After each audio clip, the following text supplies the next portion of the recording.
Assalamualaikum warahmatullahi wabarakatuh. Nama saya Jenny Budiarti dari kelas manajemen 22C dengan NPM 2241163. Di sini saya akan menjelaskan tentang pengertian statistika ekonomi.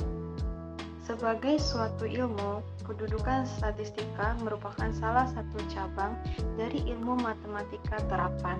Oleh karena itu, untuk memahami statistika pada tingkat yang tinggi, terlebih dahulu diperlukan pemahaman ilmu matematika.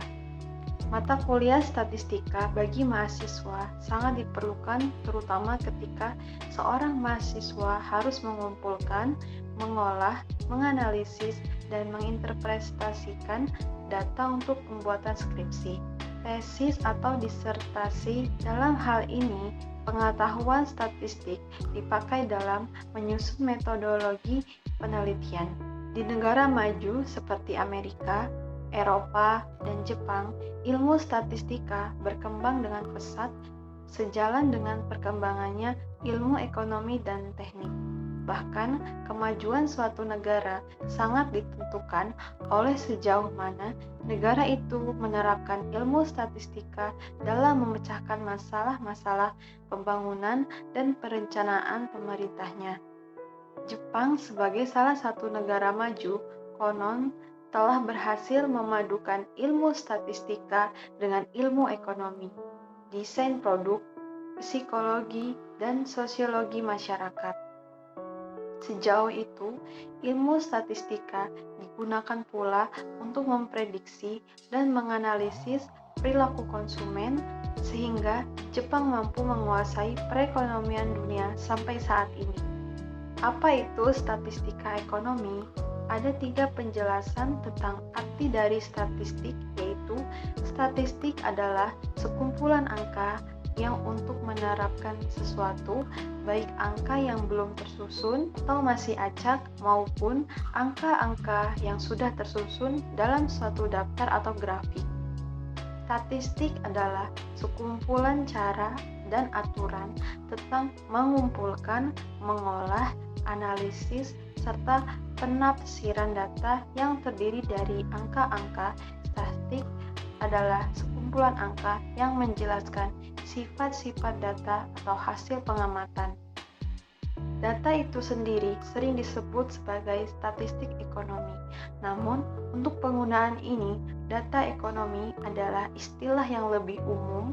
Data yang menjadi perhatian statistik ekonomi dapat mencakup data perekonomian di suatu kawasan, negara, atau sekelompok negara. Statistik ekonomi juga dapat merujuk pada subtopik statistik resmi untuk data yang dihasilkan oleh organisasi resmi, misalnya layanan statistik rasional, organisasi antar pemerintah seperti Perserikatan Bangsa-Bangsa Uni Eropa atau OECD, Bank Sentral, dan Pertemuan. Analisis dalam statistik ekonomi memanfaatkan dan menyediakan data empiris yang diperlukan dalam penelitian ekonomi, baik deskriptif maupun ekonometrik. Hal ini merupakan masukan penting dalam pengambilan keputusan mengenai kebijakan ekonomi, baik deskriptif maupun ekonometrik. Hal ini merupakan masukan penting dalam pengambilan keputusan mengenai kebijakan ekonomi. Mata kuliahnya meliputi analisis statistik mengenai topik dan permasalahan di bidang mikroekonomi, makroekonomi, bisnis, keuangan, peramalan, kualitas data, dan evaluasi kebijakan. Hal ini juga mencakup pertimbangan seperti data apa yang harus dikumpulkan untuk mengukur beberapa aspek tertentu dari suatu perekonomian dan cara terbaik untuk mengumpulkannya dalam situasi tertentu. Sekian presentasi dari saya akhiri. Wassalamualaikum warahmatullahi wabarakatuh.